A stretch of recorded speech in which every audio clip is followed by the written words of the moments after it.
Here's something really interesting. Most e-commerce store owners and marketing managers really understand email marketing, yet most store owners and most marketing managers do not deploy email marketing effectively. It is really mind-blowing because there are only 3 ways for you to grow your e-commerce business. Number 1, you get more customers. Number 2, you get customers to spend more on each order, increasing average order value. And number 3, you can grow, and you must be growing, your customer lifetime value. Now, email marketing can help you accomplish 2 out of those 3. It can help you maximize the number of new customers, and it can help you maximize your customer's lifetime value. In this video, I'm going to talk about specific tactics, how to deploy email marketing and do so effectively. And down below in the post, you're going to see more specifics how to execute on all of this. So number 1, you absolutely must have a product catalog that lends itself to selling complementary products to your customer base. As in, if you sold the product A, you must have product B and C and D and E and F that could be sold to the same customer. This is one of the keys to growing your customer base. And you could deploy email marketing to sell those B's and C's and D's and other products, promote those products to your customer base. So without a catalog that will allow you to sell to those same customers, everything else is not going to work very well. So once you have the product catalog, or before you have that product catalog, you got to make sure that you collect email addresses. This is like really basic, right? Next thing, once you're collecting email addresses, you know full well that about 70 to 80% of all customers who place products into their shopping cart will abandon those shopping carts. Next thing you got to do is you got to deploy a fun email, or not email, but a fun follow-up sequence that is designed to save or to convert those abandoned shopping carts into actual customers. How many? 5 to 7 to 9. There's never enough emails in the follow-up that you could be using in order to maximize that conversion rate. Look, they already put it in the shopping cart. They wanted the product, something distracted them, and they didn't buy it.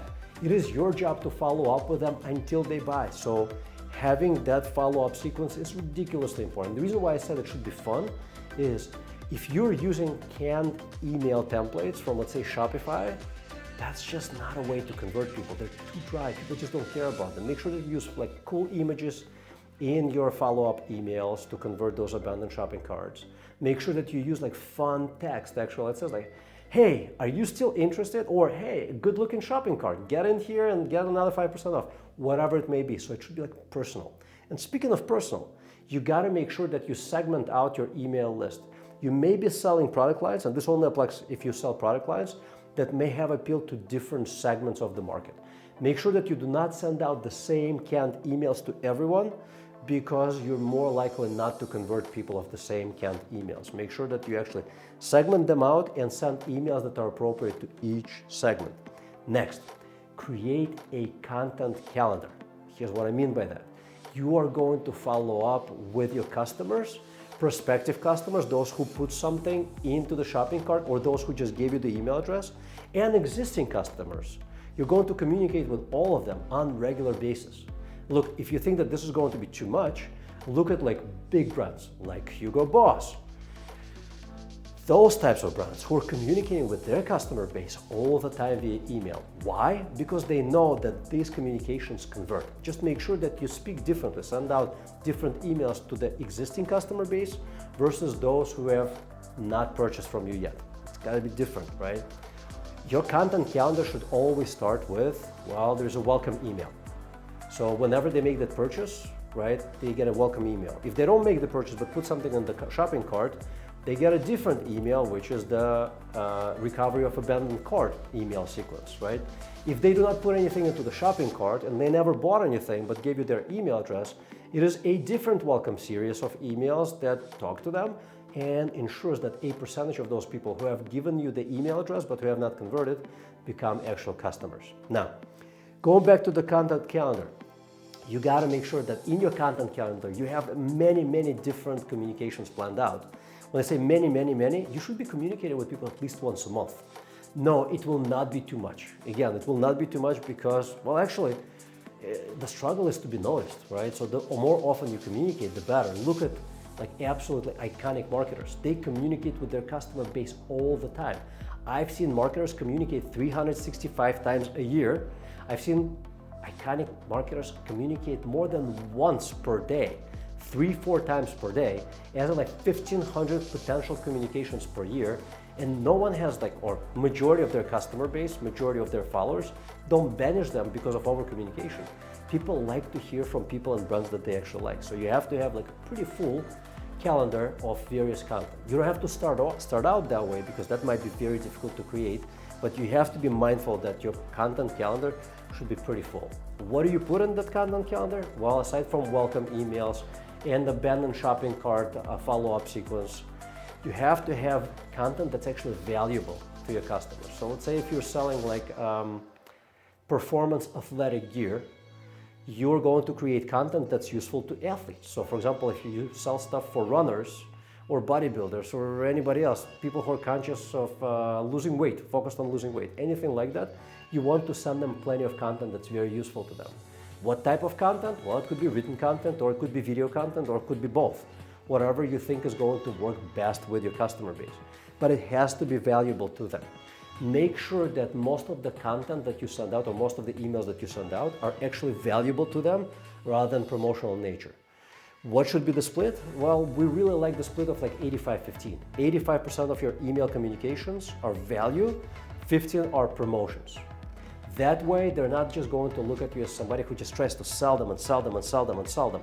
They're actually going to look at you as some sort of a helpful guide who is helping them accomplish a better living. And honestly, everybody wants to buy stuff. Nobody wants to just, well, most people do not want to hoard money, because hoarding money for most is not happiness.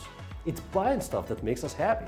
So they want to part with their money. They want to give it to you. You just have to be in the right place, and you have to have the right standing with them so they would actually want to spend money with you. Another thing that you should have in your content calendar is UGCs, user-generated content.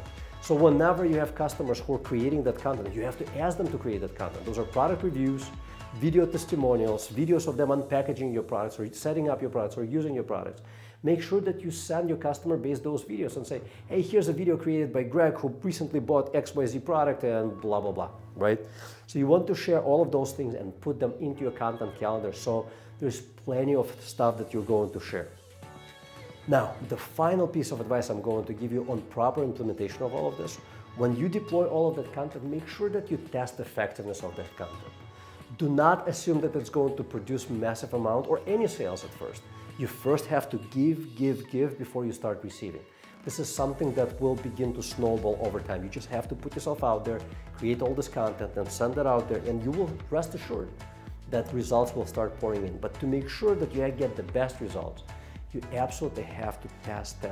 So every message that you send out there, see the engagement rate. How many people are actually like opening the emails, clicking through the emails, and what's the purchase rate? When you follow all of this, when you create all of this and actually do all of these things, within 6 to 12 months, you're going to start seeing more and more sales coming off of your email campaigns. Again, not overnight. It's going to take some months, maybe 2 to 3 to 4 quarters, but you will start seeing results. And because I bet you didn't start this business or get into this business to make a really quick buck and get out, treat this as a long-term investment with a massive ROI. It's just a matter of doing it and doing this consistently. If you don't have the resources to execute on all of this, or if you have some questions, feel free to reach out to us and we'll gladly answer any of your questions. And if you find that we're the right fit for you, you can hire us and we'll get all of these things done for you. Thanks for watching.